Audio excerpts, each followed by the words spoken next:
تو اللہ تعالیٰ نے ان کے خلاف کارروائی کرنے کا تمہیں کوئی حق نہیں دیا ہے. ستجدون آخرین یریدون ان یأمنوکم, اب یہ منافقوں کے چوتھے گروہ کا تذکرہ ہو رہا ہے کہ تم ایسے بھی دوسرے لوگوں کو پاؤ گے, یریدون ان یأمنوکم, جو یہ چاہتے ہیں کہ تم سے بھی محفوظ رہیں, وَيَأْمَنُوا قَوْمَهُمْ, اور اپنی قوم سے بھی محفوظ رہیں. یعنی یہ منافقوں کا چوتھا گروہ ہے جو جنگ سے بیزار ہونے کے معاملے میں بھی منافقت کا اظہار کر رہا ہے. یہ ظاہر تو یہ کرتے تھے کہ ہم مسلمانوں سے جنگ نہیں کرنا چاہتے, لیکن یہ جھوٹا اعلان صرف اس لیے تھا تاکہ مسلمان انہیں قتل نہ کریں, مسلمان انہیں قتل کرنے سے باز رہیں. لیکن جب دوسرے کفار مسلمانوں کے خلاف کسی قسم کی سازش رچتے تو یہ ان کی سازش میں شریک ہوتے. تو اللہ نے فرمایا کہ ستجدون آخرین یریدون ان یأمنوکم, ان قریب تم دوسرے ایسے لوگوں کو بھی پاؤ گے جو تم سے بھی محفوظ رہنا چاہتے ہیں, وَيَأْمَنُوا قَوْمَهُمْ, اور اپنی قوم سے بھی محفوظ رہنا چاہتے ہیں. كُلَّمَا رُدُّوا إِلَى الْفِتْنَةِ أُرْكِسُوا فِيهَا, جب انہیں کسی فتنے کی طرف بلایا گیا تو یہ اس میں اوندھے منہ جا گرتے ہیں. جس بھی مسلمانوں کے خلاف فتنے اور سازش میں ان کو بلایا جاتا ہے یہ جا کر کے شریک ہو جاتے ہیں. فَإِن لَّمْ يَعْتَزِلُوكُمْ وَيُلْقُوا إِلَيْكُمُ السَّلَمَ وَيَكُفُّوا أَيْدِيَهُمْ فَخُذُوهُمْ وَاقْتُلُوهُمْ حَيْثُ ثَقِفْتُمُوهُمْ, تو اگر یہ تم سے الگ نہ ہوں اور تمہاری طرف صلح کا پیغام نہ بھیجیں اور اپنے ہاتھوں کو تم سے روک کر کے نہ رکھیں, فَخُذُوهُمْ, تو منافقوں کے اس چوتھے گروہ کو بھی تم پکڑو, وَاقْتُلُوهُمْ حَيْثُ ثَقِفْتُمُوهُمْ, اور جہاں ان کو پاؤ ان کو قتل کرو. وَأُولَٰئِكُمْ جَعَلْنَا لَكُمْ عَلَيْهِمْ سُلْطَانًا مُبِينًا, یہی وہ لوگ ہیں جن کے خلاف ہم نے تمہیں کھلا ہوا اختیار دیا ہے, یعنی ان کے بارے میں تمہیں پوری اتھارٹی ملی ہے کیونکہ یہ تمہارے کھلے ہوئے دشمن ہیں. اب اس کے بعد کسی مومن کی جان کی کیا قیمت ہے, اگر کسی مومن کو کوئی غلطی سے قتل کر دے تو اس کی کیا سزا ہے, اس کا کیا کفارہ ہے. اللہ تعالیٰ نے آیت نمبر 92 اور 93 میں بیان کیا, فرمایا کہ وَمَا كَانَ لِمُؤْمِنٍ أَن يَقْتُلَ مُؤْمِنًا إِلَّا خَطَأً, کسی مومن کا یہ کام نہیں ہے کہ وہ کسی مومن کو قتل کرے, کسی مومن کو یہ زیب نہیں دیتا, کسی مومن کے یہ لائق یہ کام نہیں کہ وہ کسی دوسرے مومن کو قتل کرے, الا خطا, الا یہ کہ غلطی سے ایسا ہو جائے. ایک ہوتا ہے کہ قتل کرنے کے ارادے سے اور قتل کے آلے سے کسی نے کسی پر حملہ کیا تو یہ تو قتل عمد مانا جائے گا, لیکن قتل کرنے کا آلہ بھی نہیں تھا اور ارادہ بھی قتل کرنے کا نہیں تھا, غلطی سے قتل ہو گیا, تو ایسی صورت میں کیا کیا جائے گا. فرمایا کہ ومن قتل مؤمنا خطأ فتحریر رقبۃ مؤمنۃ ودیۃ مسلمۃ الی اہلہ, کسی مومن کو اگر کسی نے غلطی سے خطا سے قتل کر دیا تو ایک مومن گردن کو آزاد کرے, ایک مسلمان غلام کو آزاد کرے, ودیۃ مسلمۃ الی اہلہ, اور مقتول کے جو وارث ہیں ان کو دیت ان کے حوالے کرے. الا ان یصدقوا, ہاں اگر مقتول کے جو ورثہ ہیں وہ معاف کر دیں تو اور بات ہے. تو یہاں قتل خطا کا جو کفارہ ہے وہ بتایا گیا کہ دو چیزیں ہیں, ایک تو بطور توبہ اور استغفار ہے کفارہ, اور وہ کیا ہے کہ ایک غلام آزاد کیا جائے, اور دوسرے حقوق العباد, چونکہ ایک انسان کی جان لی گئی ہے تو بدلے میں دیت دی جائے. دیت جو ہوتی تھی خون بہا جس کو کہتے ہیں اردو میں, اللہ کے رسول صلی اللہ علیہ وسلم کے زمانے میں 100 اونٹ ہوتی تھی, تو آج بھی دیت وہی ہے 100 اونٹ یا اس کی قیمت کے برابر سونا یا چاندی یا کرنسی, جو بھی وقت کا جو قاضی اور حاکم وہ طے کرے گا تو وہ دیت اس کو دینی پڑے گی غلطی سے قتل کرنے والے کو, کہ وہ مقتول کے ورثہ کو وہ ان کے حوالے کرے. فَإِن كَانَ مِن قَوْمٍ عَدُوٍّ لَكُمْ وَهُوَ مُؤْمِنٌ فَتَحْرِيرُ رَقَبَةٍ مُؤْمِنَةٍ, اگر مقتول کا, جس انسان کا قتل ہوا ہے, اگر اس کا تعلق ایسی قوم سے ہو جو تمہاری دشمن ہے, وَهُوَ مُؤْمِن, لیکن مقتول مسلمان تھا, مقتول مسلمان تھا لیکن ایسی قوم کے درمیان رہتا تھا جو حربی قوم ہے, جو مسلمانوں سے جنگ کرتی ہے, مسلمانوں کی دشمن ہے, تو ایسی صورت میں اب دیت نہیں دی جائے گی, دیت نہیں دی جائے گی. کیوں؟ فتحریر رقبۃ مومنہ, صرف ایک مسلمان گردن کو آزاد کیا جائے گا. یہاں دیت کیوں نہیں دی جا رہی ہے جبکہ مقتول جو ہے وہ مسلمان ہے؟ تو اس کی علماء نے دو وجہ بتائی ہے. ایک وجہ تو یہ ہے چونکہ اس کے جو وارث ہیں وہ حربی کافر ہیں, مسلمانوں کے دشمن ہیں اور کافر ہیں, تو لہٰذا وہ مسلمان کی دیت لینے کے حقدار نہیں ہیں. اور دوسری وجہ یہ ہے کہ اس مسلمان نے اسلام قبول کرنے کے بعد بھی یہ ان حربی کفار کے علاقے میں رہا, اس نے ہجرت نہیں کی, طاقت کے باوجود اس نے ہجرت نہیں کی, جس کی اسلام میں اس وقت بڑی تاکید تھی جس دور میں یہ آیتیں نازل ہو رہی ہیں کہ آپ حربی لوگوں کے درمیان میں جو مسلمانوں کے دشمن ہیں ان کے درمیان میں ایمان لانے کے بعد بلا مجبوری کیا آپ نہ رہیں بلکہ ہجرت کریں. تو بغیر کسی مجبوری کے اگر کسی نے ہجرت نہیں کی تو پھر اس کوتاہی کی وجہ سے اس کے خون کی حرمت کم ہو گئی. تو فرمایا کہ اگر وہ تمہاری دشمن قوم سے تعلق رکھتا تھا لیکن خود مسلمان تھا تو پھر دیت نہیں دینی ہے, ایک گردن آزاد کر دینا کافی ہے. وَإِن كَانَ مِن قَوْمٍ بَيْنَكُمْ وَبَيْنَهُم مِّيثَاقٌ فَدِيَّةٌ مُّسَلَّمَةٌ إِلَىٰ أَهْلِهِ وَتَحْرِيرُ رَقَبَةٍ مُّؤْمِنَةٍ, اور اگر اس کا تعلق ایسی قوم سے ہو کہ تمہارے اور اس قوم کے درمیان ایگریمنٹ ہوا تھا, یعنی مسلمانوں کی حکومت ہے اور وہاں پہ کچھ کافر کچھ غیر مسلم رہتے ہیں جنہوں نے حکومت کے ساتھ ایگریمنٹ کیا ہے, جن کو شریعت میں ذمی کہا جاتا ہے. شریعت جن سے حکومت یہ وعدہ کرتی ہے کہ ہم آپ کی جان اور مال کی حفاظت کریں گے. تو اگر اس مقتول کا تعلق ایسی قوم سے ہو جس سے مسلمانوں سے ایگریمنٹ ہوا ہو, فدیۃ مسلمۃ الی اہلہ, تو اس کے گھر والوں کو دیت بھی دینی ہوگی.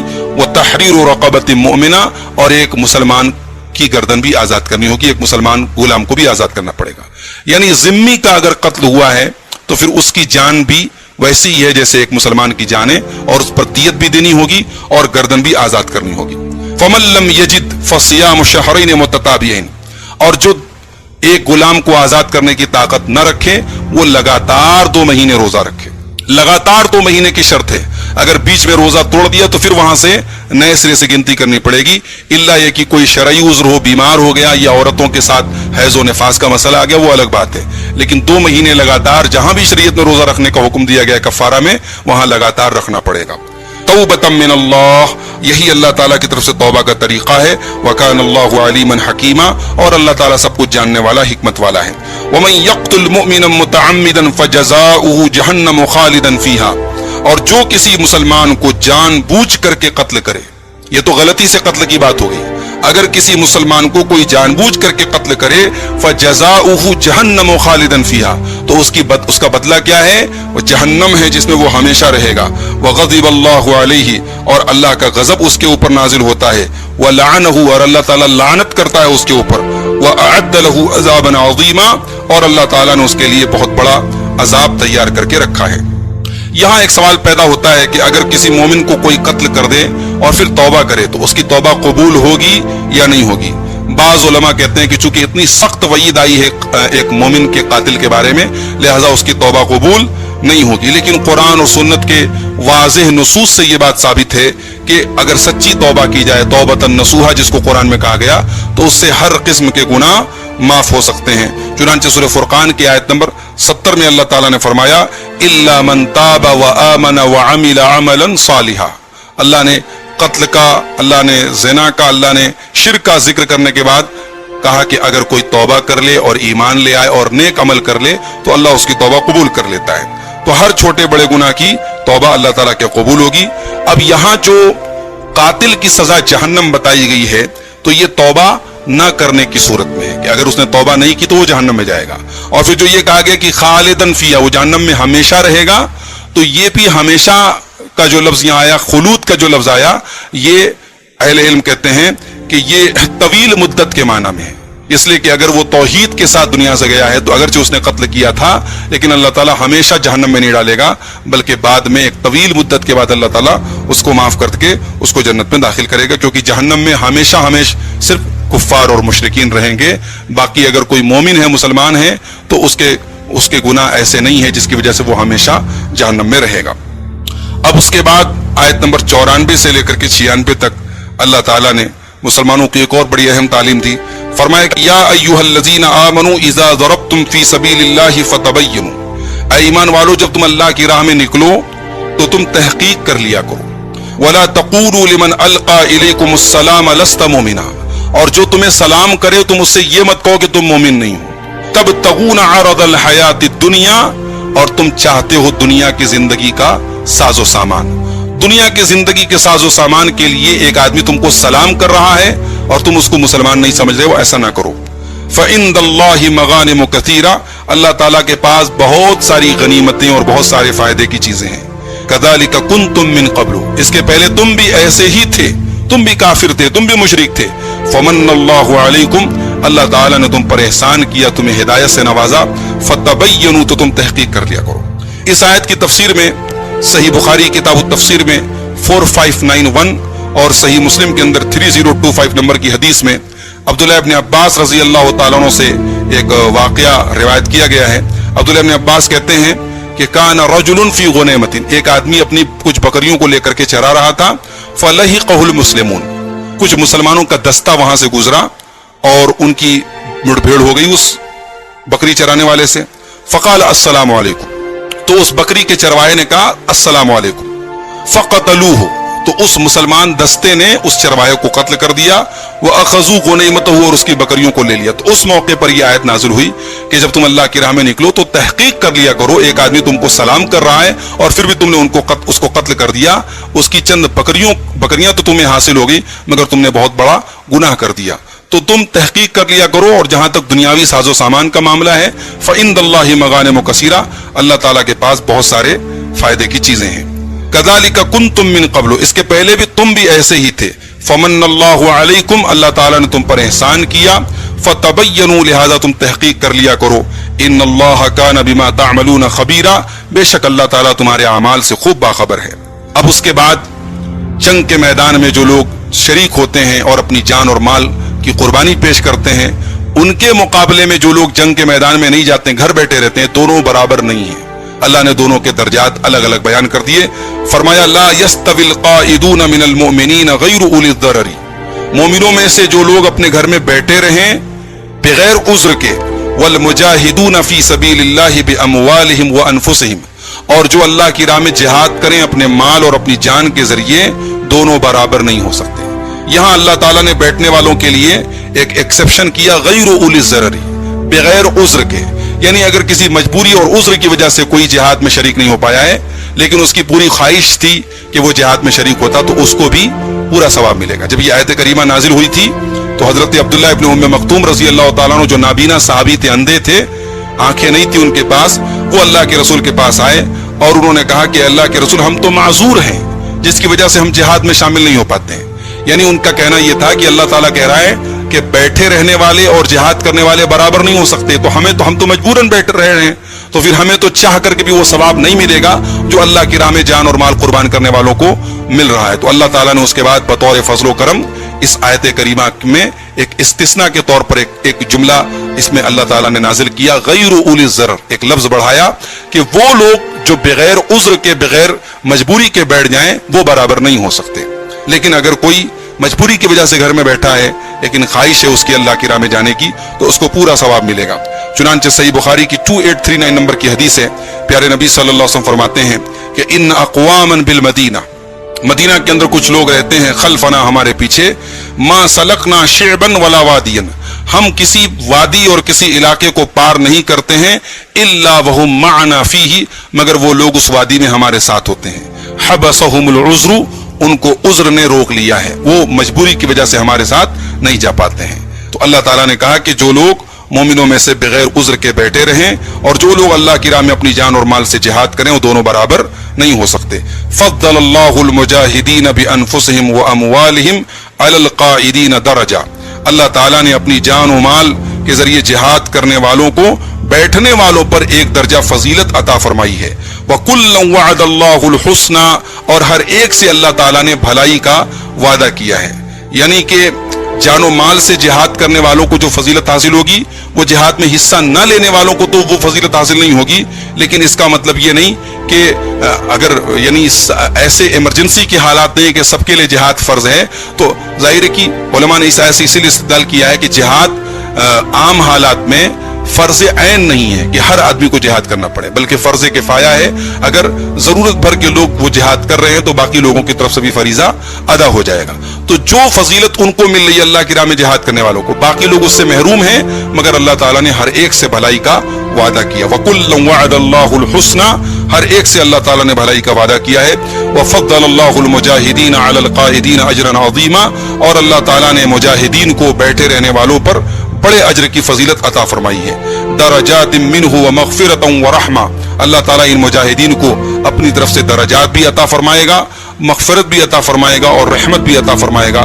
وکان اللہ غفور الرحیمہ، اور اللہ تعالیٰ بہت بخشنے والا، رحم کرنے والا ہے. یہ سورہ نساء کی آیت نمبر 96 تک آج ہم لوگوں نے تقریباً 9 آیات پڑھی ہیں، 88 سے لے کر کے 96 تک. آئیے دیکھتے ہیں ان 9 آیات میں ہم نے کیا کیا اہم باتیں سیکھی ہیں. سب سے پہلی چیز یہ ہے کہ چاہے وہ اہل کفر ہوں چاہے وہ اہل نفاق ہو, چاہے منافقین ہوں چاہے کفار ہوں, دونوں کا ٹارگٹ ایک ہے, کیا ہے؟ وَدُّوا لَوْ تَكْفُرُونَ, تم کافر ہو جاؤ, مسلمان کافر ہو جائیں, دائرہ اسلام سے نکل جائیں, ایمان سے ہاتھ دھو دیں, یہ ان کا سب سے بڑا ٹارگٹ ہے. دوسری چیز یہ پتہ لگی کہ اس امت سے اللہ تعالیٰ نے خطا کو اٹھا لیا ہے. اگر خطا اور غلطی سے کوئی کام ہو جائے اللہ نے معاف کر دیا ہے, مگر چونکہ شریعت میں انسانی جان کی بڑی ویلو ہے اس لیے قتل خطا, اگر کسی غلطی سے کسی نے کسی کو قتل کر دیا تو اسلام میں باقاعدہ اس کے لیے سزا ہے اور اس کے لیے کفارہ ہے. ٹھیک ہے, اس سے قصاص تو نہیں لیا جائے گا, بدلے میں قتل تو نہیں کیا جائے گا, مگر دیت دینی پڑے گی اور کفارہ کے طور پہ ایک گردن آزاد کرنی پڑے گی. تیسری چیز یہ پتہ لگی کہ اللہ تعالیٰ نے فرمایا وَمَا كَانَ لِمُؤْمِنٍ أَن يَقْتُلَ مُؤْمِنًا, کسی مومن کے یہ لائق نہیں کہ وہ دوسرے مومن کو قتل کرے. گویا کسی مومن کا قتل کرنا یہ ایمان کے خلاف یہ عمل ہے, ایمان کے منافی یہ عمل ہے. ایک سبق یہ ملا کہ اللہ تعالیٰ نے کہا کہ جو تمہیں سلام کرے تم اس سے یہ مت کہو تم مومن نہیں ہو. اس سے فقہ کا ایک بڑا اہم قاعدہ اس سے حاصل ہوا, اور وہ قاعدہ کیا ہے؟ الاحکام تناط بالمظان والظواہر, شریعت کے جو احکام اپلائی ہوں گے وہ گمان کے حساب سے اپلائی ہوں گے. سامنے والے کے بارے میں ہمارا جو گمان ہے ہم گمان کر کے اس حکم کو اپلائی کریں گے اور ظاہر کا اعتبار کریں گے. لا علی القطع واطلاع السرائر, نہ کہ ہمیں یقین ہو جائے کہ سامنے والا مومن ہے تبھی ہم اس کو مومن سمجھیں گے, اور نہ یہ کہ اس کے اندر کے راز جب تک معلوم ہو جائے تب ہم فیصلہ کریں گے. ایسا نہیں ہے, شریعت کے احکام ظاہر کے حساب سے اپلائی ہوں گے, دلوں کے بھید کو کھولا نہیں جائے گا, اس کو اللہ کے حوالے کر دیا جائے گا. ایک چیز یہ پتہ لگی کہ اللہ نے کہا کذالک کنتم من قبل, پہلے تم بھی ایسے ہی تھے. لہٰذا جب ہم کسی گنہگار کو سزا دینے لگیں, کسی گنہگار کو ٹریٹ کریں, کسی گنہگار کو ڈیل کریں, تو اس کی جگہ اپنے آپ کو رکھ کر کے سوچیں کہ ہم بھی تو ایسے ہو سکتے تھے یا ہم بھی تو پہلے ایسے تھے. اگر ہمارے ساتھ ایسا معاملہ ہوتا تو ہم کیا کرتے. مومن کے قتل کو اللہ تعالیٰ نے بہت بڑا گناہ قرار دیا, فرمایا کہ فجزاؤہ جہنم خالدا فیہا وغضب اللہ علیہ ولعنہ واعد لہ عذابا عظیما. اللہ تعالیٰ نے قاتل, ایک مومن کے قاتل کی بڑی خطرناک وعید بتائی کہ اس کی سزا جہنم ہے اور وہ اس میں ہمیشہ رہے گا, اور اللہ کا غضب اس کے اوپر نازل ہوگا اور اللہ کی لعنت نازل ہوگی, اور اسی طریقے سے اللہ تعالیٰ نے اس کے لیے بڑا عظیم عذاب تیار کر کے رکھا ہے. ایک بات یہ پتہ لگی کہ ایک مسلمان اگر دیندار ہو تو دوسرے گنہگار مسلمانوں کے خلاف وہ نفرت نہ رکھے بلکہ ان کو ہمدردی کی نظر سے دیکھے, اور یہ سوچے کہ پہلے یہ بھی تو یعنی گنہگار تھا, پہلے یہ بھی دین سے دور تھا. اگر اللہ تعالیٰ نے توبہ کی توفیق دی تو دوسروں کے ساتھ ہمدردی رکھے, دوسروں کے ساتھ بھلائی کرنے کی کوشش کرے. ایک چیز یہ پتہ لگی کہ جہاد میں شرکت کرنے والے اور جہاد میں شرکت نہ کرنے والے دونوں برابر نہیں ہو سکتے. اور ایک چیز یہ بھی پتہ لگی کہ عام حالات میں جہاد یہ فرض عین نہیں ہے, ہر ایک کے اوپر, ہر ایک انڈیویژل کے اوپر فرض نہیں ہے بلکہ فرض کفایہ ہے.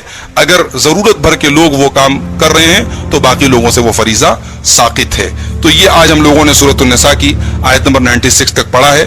انشاءاللہ اب اس کے آگے آیت نمبر 97 سے ہم اگلے درس میں تفسیر دیکھیں گے. اللہ تعالیٰ سے دعا ہے رب العالمین ہمیں قرآن کریم کی ان آیات کو پڑھنے کی, سمجھنے کی اور ان پر عمل کرنے کی توفیق عطا فرمائے. ان الذين توفاهم الملائكة ظالمي انفسهم قالوا فيما كنتم قالوا كنا مستضعفين في الارض قالوا الم تكن ارض الله واسعة فتهاجروا فيها فاولئك مأواهم جهنم وساءت مصيرا. بے شک وہ لوگ جو اپنی جانوں پر ظلم کرنے والے ہیں, جب فرشتے ان کی روح قبض کرتے ہیں تو کہتے ہیں فیما کنتم, تم لوگ کس حال میں تھے؟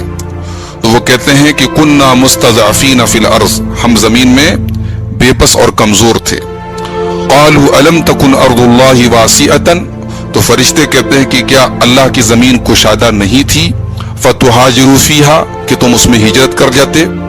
فاولئک مأواہم جہنم, تو یہی وہ لوگ ہیں جن کا ٹھکانہ جہنم ہے. وساءت مصیرا, اور جہنم بڑا ہی برا ٹھکانہ ہے. یہ آیت ان لوگوں کے بارے میں نازل ہوئی جو مکہ اور اس کے آس پاس میں رہتے تھے اور اسلام انہوں نے قبول کیا تھا, مگر وہ اپنے آبائی وطن کو چھوڑ کر کے ہجرت کرنا نہیں چاہ رہے تھے. انہوں نے ہجرت کرنے سے گریز کیا, جبکہ اس وقت مسلمانوں کی طاقت کو ایک جگہ اکٹھا کرنے کی ضرورت تھی اور ہجرت کا بڑا تاکیدی حکم تھا. تو اس سے ایک بات تو یہ معلوم ہوئی کہ جن لوگوں نے اس وقت ہجرت نہیں کی ان کو اللہ تعالیٰ نے ظالم قرار دیا اور ان کا ٹھکانہ جہنم قرار دیا. دوسری بات یہ معلوم ہوئی کہ شریعت کے بعض احکام کبھی کبھی سچویشنز کے اعتبار سے ان کے احکام بدلتے ہیں. ہجرت ہر حال میں فرض نہیں ہے، لیکن کبھی کبھی فرض ہو جاتی ہے اور ہجرت نہ کرنا یہ کفر بن جاتا ہے. تو اس وقت یہی سچویشن تھی. یہاں اللہ تعالیٰ نے جو ایک بات یہ کہی کہ ان لوگوں نے کہا کہ ہم زمین میں کمزور تھے، زمین میں بے بس تھے، تو یہاں شان نزول کے اعتبار سے زمین سے مراد مکہ ہے. اور بعد میں فرشتوں نے کا جو قول نقل کیا گیا کہ فرشتوں نے کہا کہ الم تکن ارض اللہ واسعہ، کیا اللہ کی زمین کشادہ نہیں تھی، تو اس سے مراد مدینہ ہے. لیکن یہ شان نزول کے اعتبار سے ہے. عام اگر اس آیت کو ہم یعنی ایک کامن کانٹیکسٹ میں دیکھیں، ایک جنرل بیک گراؤنڈ میں دیکھیں، تو پہلا جو الارض ہے اس سے مراد ہر وہ جگہ ہے جہاں مسلمانوں کے لیے مشکل ہو جائے، جہاں پر دین پر عمل کرنا. اور بعد میں جو ارض اللہ کا لفظ استعمال کیا گیا اس سے مراد ہر وہ جگہ ہے جہاں مسلمان اپنے دین کو بچانے کے لیے ہجرت کر سکے. تو اللہ تعالیٰ نے ان لوگوں کو ظالم قرار دیا جو ہجرت کر سکتے تھے لیکن انہوں نے قصدن ہجرت نہیں کیا. لیکن اب اس سے کچھ لوگوں کو اللہ تعالیٰ نے مستثنا کیا، ان کو ایکسپشن ان کا کیا. فرمایا کہ الا المستضعفین من الرجال والنساء والولدان لا يستطيعون حیلة ولا يهتدون سبیلا، سوائے ان بے بس اور کمزور مردوں کے اور عورتوں کے اور بچوں کے جو کسی قسم کی تدبیر بھی نہیں کر سکتے تھے اور نہ ہی ان کو وہاں سے نکلنے کا کوئی راستہ تھا. تو اللہ تعالیٰ نے جس طریقے سے کمزور اور بے بس لوگوں کو جہاد کے حکم سے یعنی معذور رکھا ہے اور ان کو مستثنا کیا ہے، ویسے یہاں ہجرت کے وسائل سے چونکہ وہ محروم تھے، کمزور لوگ تھے، تو اللہ تعالیٰ نے ان کو ہجرت کی جو فرضیت ہے اس سے ان کو مستثنا رکھا اور کہا کہ ان کے اوپر کوئی گناہ نہیں ہے. فَأُولَئِكَ عَسَى اللَّهُ أَن يَعْفُوَ عَنْهُمْ وَكَانَ اللَّهُ عَفُوًّا غَفُورًا. یہی وہ لوگ ہیں جن کے بارے میں امید ہے کہ اللہ تعالیٰ ان کو معاف کر دے گا اور اللہ تعالیٰ معاف کرنے والا بخشنے والا ہے. وَمَن يُهَاجِرْ فِي سَبِيلِ اللَّهِ يَجِدْ فِي الْأَرْضِ مُرَاغَمًا كَثِيرًا وَسَعَةً، اور جو اللہ کی راہ میں ہجرت کرے گا وہ زمین میں بہت ساری قیام کی جگہیں پائے گا. مراغمن کثیرا، وہ بہت ساری قیام کرنے کی رہنے کی جگہیں پائے گا. وسعتن، اور وہ گنجائش پائے گا، کشادگی پائے گا. ومن یخرج من بیتہ مہاجرا الی اللہ ورسولہ ثم یدرکہ الموت فقد وقع اجرہ علی اللہ وکان اللہ غفورا رحیما، اور جو اپنے گھر سے ہجرت کرنے کے لیے نکلے اللہ کی طرف اور اس کے رسول کی طرف اور پھر راستے میں اس کو موت آ جائے تو اس کا اجر اللہ تعالیٰ کے ہاں ثابت ہو گیا. اللہ تعالیٰ بخشنے والا رحم کرنے والا ہے. یہاں یہ بتایا گیا کہ نیت کے مطابق اس کو ہجرت کا ثواب مل جائے گا، چونکہ وہ گھر سے ہجرت کے ارادے اور نیت سے نکلا ہے، تو راستے میں ہی اگر اس کو موت آ گئی اور جہاں پر اس کو ہجرت کرنا تھا وہاں تک وہ نہیں پہنچ پایا تب بھی اس کو ہجرت کا پورا ثواب اللہ تعالیٰ کے یہاں ملے گا. جیسے صحیح بخاری اور صحیح مسلم کے اندر ایک واقعہ بیان کیا گیا کہ ایک آدمی جو 100 لوگوں کا قاتل تھا، جب اس نے توبہ کا ارادہ کیا اور اس دور کے ایک عالم نے اس کو بتایا کہ تم اپنی بستی کو چھوڑ کر کے فلاں بستی میں چلے جاؤ جو نیک لوگوں کی بستی ہے، تو نیک لوگوں کی بستی میں پہنچنے کے پہلے ہی اس کا انتقال ہو گیا. تو اللہ تعالیٰ نے اس کی نیت کی وجہ سے اس کو نیک لوگوں کی بستی کے قریب کر دیا اور اس کی بخشش فرما دی. یہ صحیح بخاری کی 3470 اور صحیح مسلم کی 2766 نمبر کی حدیث میں یہ واقعہ بیان کیا گیا. تو اس واقعے سے بھی یہ پتہ چلا کہ نیت کے مطابق اللہ تعالیٰ ہجرت وغیرہ کا ثواب عطا کرتا ہے. اب اس کے بعد آیت نمبر 101 سے اللہ تعالیٰ سفر میں مسلمانوں کو قصر کرنے کی اجازت دے رہا ہے کہ نماز میں اگر آدمی سفر میں ہے تو قصر کر سکتا. اللہ نے فرمایا وَإِذَا ضَرَبْتُمْ فِي الْأَرْضِ فَلَيْسَ عَلَيْكُمْ جُنَاحٌ أَن تَقْصُرُوا مِنَ الصَّلَاةِ، کہ جب تم زمین میں سفر کے لیے نکلو تو تمہارے اوپر کوئی گناہ نہیں ہے کہ تم نماز کو قصر کر لو، نماز کو چھوٹا کر لو. ان خفتم ان یفتنکم الذین کفروا، جبکہ تمہیں یہ ڈر ہو کہ کافر تمہیں آزمائش میں ڈالیں گے. یہ بات جو اللہ تعالیٰ نے کہی کہ کافر جب تمہیں آزمائش میں ڈالنے کا تمہیں ڈر ہو تب تم قصر کرو، یہ بطور شرط اللہ تعالیٰ نے نہیں کہا کہ جب یہ کنڈیشن ہو تب ہم قصر کریں گے، بلکہ اس دور میں چونکہ سفر میں عام طور سے ایسی ضرورت پیش آتی تھی کہ دشمن کا ڈر بھی ہے اور دشمنوں کا نرغہ ہے ہر طرف، تو اس وقت جو سچویشن عام تھی اس کا ذکر اللہ تعالیٰ نے کیا ہے. قصر کرنے کے لیے یہ شرط نہیں ہے کہ دشمن کا ڈر ہو تب ہم قصر کریں گے، بلکہ سفر کا لفظ عام ہے اور کسی بھی سفر میں ہم قصر کر سکتے ہیں. بلکہ بعض صحابہ کے دل میں یہ خیال پیدا بھی ہوا